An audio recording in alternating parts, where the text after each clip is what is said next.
Welcome, Spiritual Mag. My name's Sam Bell, and today we are going to focus on unseen guardians. That's right, unseen guardians you didn't know. Maybe.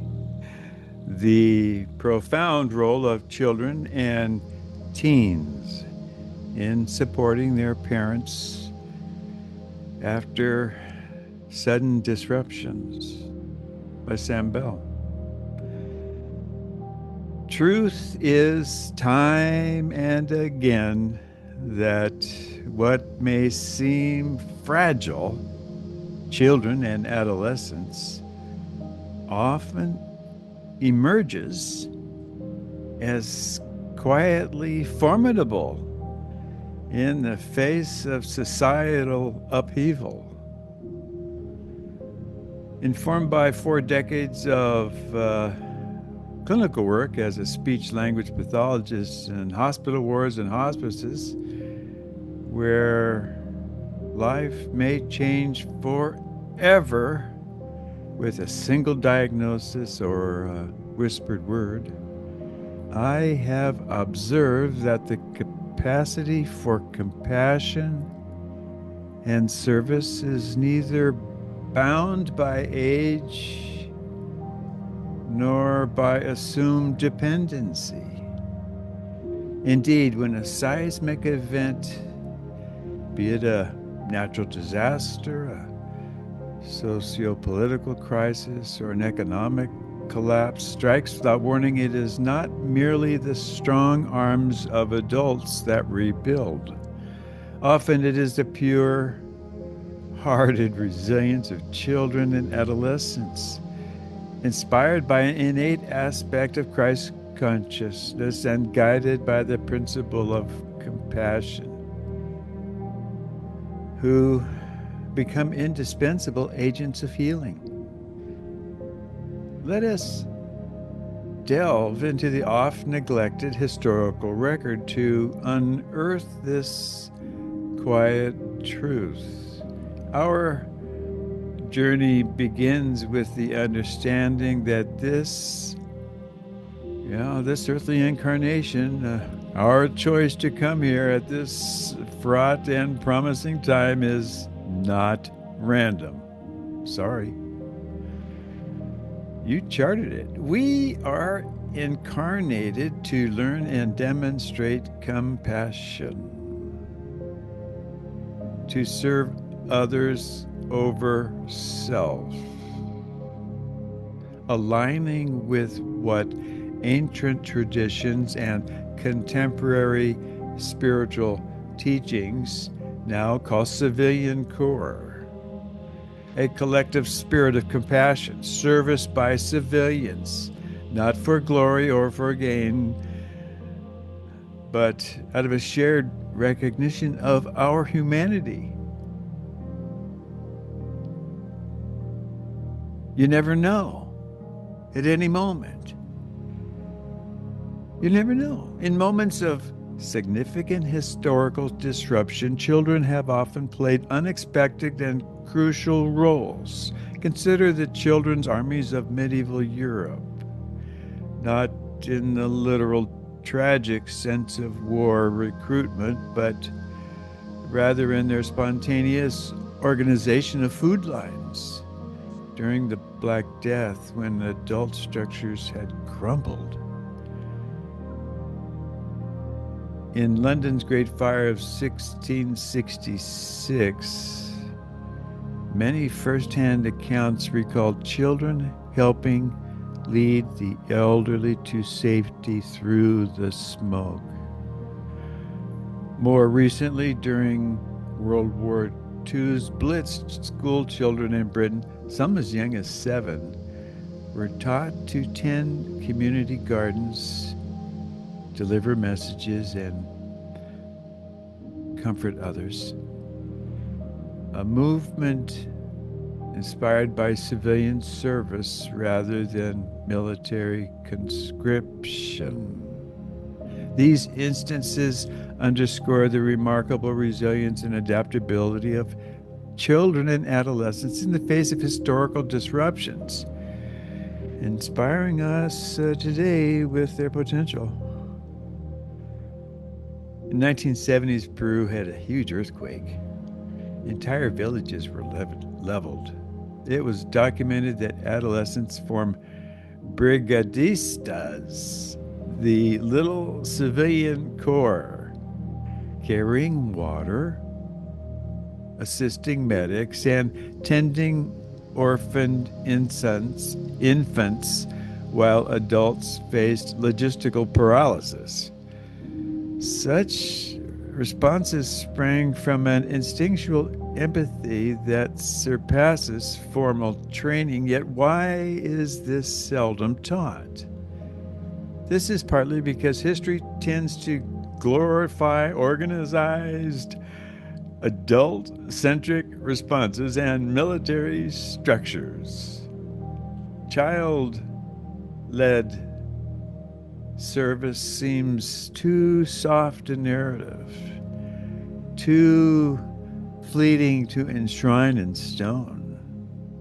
But it is precisely the softness, this Christ-like compassion flowing through small acts that humanity most urgently required in today's era of complex disruptions. Seriously, the modern relevance of disruptions of a single day. In today's worlds, disruptions can overturn daily life in a matter of hours, are sadly numerous. A flash flood that guts entire neighborhoods, an earthquake that renders schools and homes unusable, a cyber attack that severs electricity and communications, a viral outbreak triggering emergency quarantines, and a civil disturbance transformed city streets overnight. Hoi! Well, you got an abrupt foreign policy collapse shutting down transportation and supply chains. It is in such context that today's children and adolescents may step in not helplessly, but as potential stewards of compassion, ready to be the change they wish to see in the world.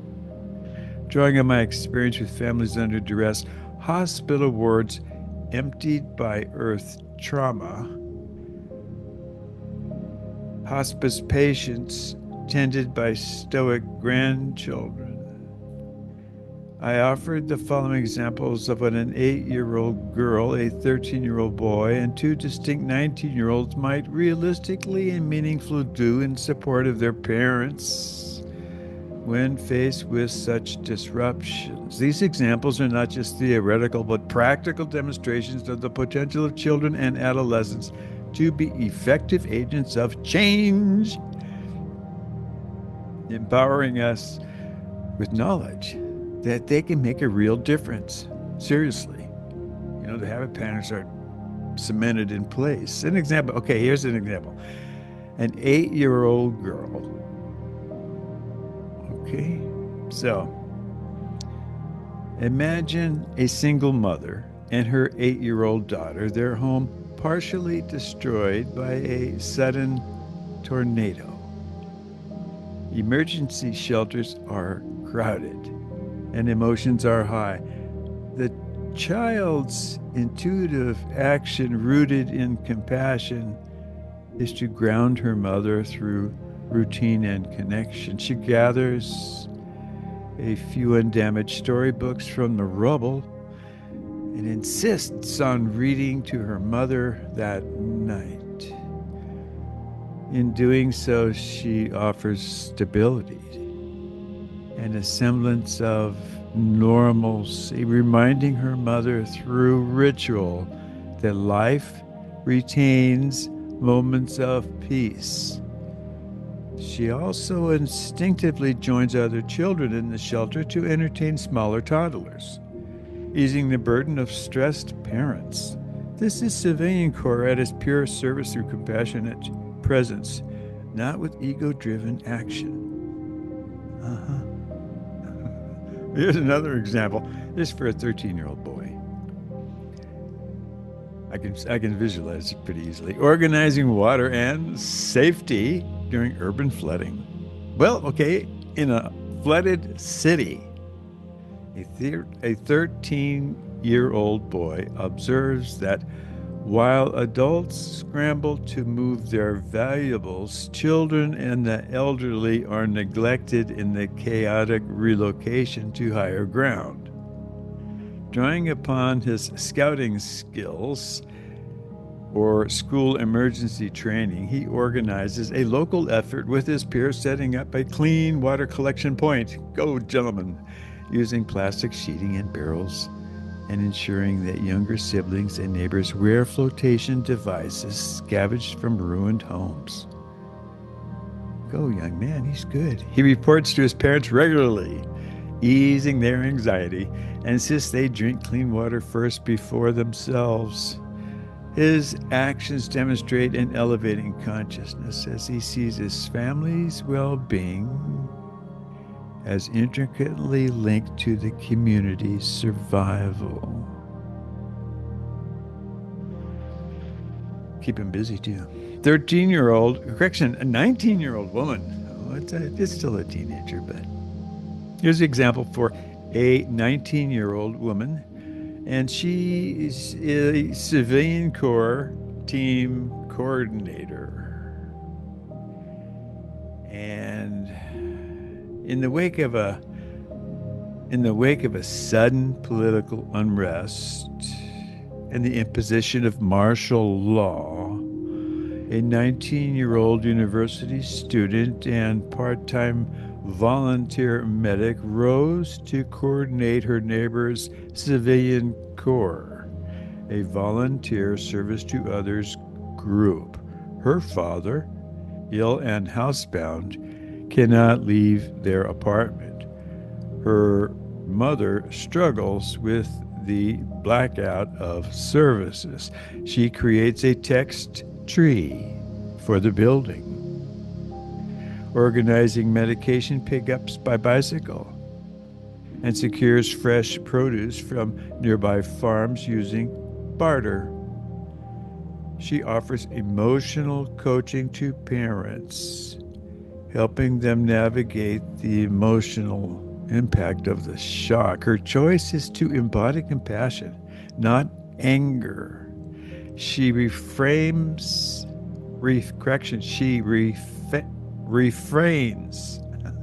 from blame, focusing instead on tangible help. Whew, it's a high-end cognitive responsibility. Now here's another one for a 19-year-old man. He's an emotional anchor and communications hub during an earthquake. In a rural town devastated by an earthquake, communications are down. A 19-year-old man whose family runs a small hardware store uses an old ham radio to contact outside emergency responders.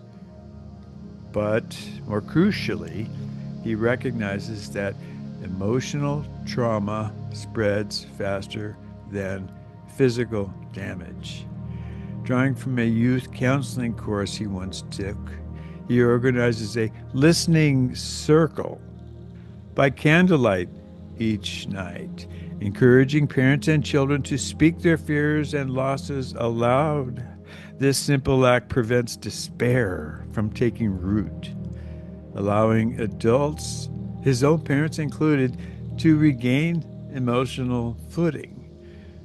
He acts in service to others, nurturing the collective spirit. Why? Why these actions matter?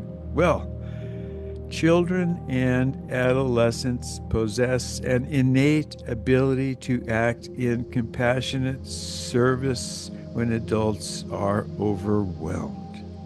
Historically, these roles have often been downplayed in official records, yet time and again.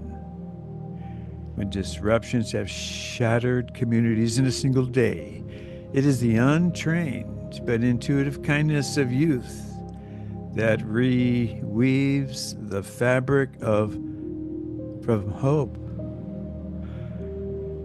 So, from my perspective, allowing and encouraging young people to act in service nurtures resilience, protects against helplessness, and accelerates emotional recovery. From a philosophical standpoint, it is the embodiment of why we incarnated now, today, right this moment, to experience Earth as a school of compassion and to learn that the smallest acts of mercy and courage ripple outward in unseen ways. In our current era, rife with uncertainty, it is time to formally honor and prepare our youth, not as burdens to be protected, but as fellow travelers on the path of compassion. Their voices and their deeds are essential to our collective healing. You and all your loved ones are always in my prayers. Samuel Joseph Bell, civilian journalist, spiritualmag.org.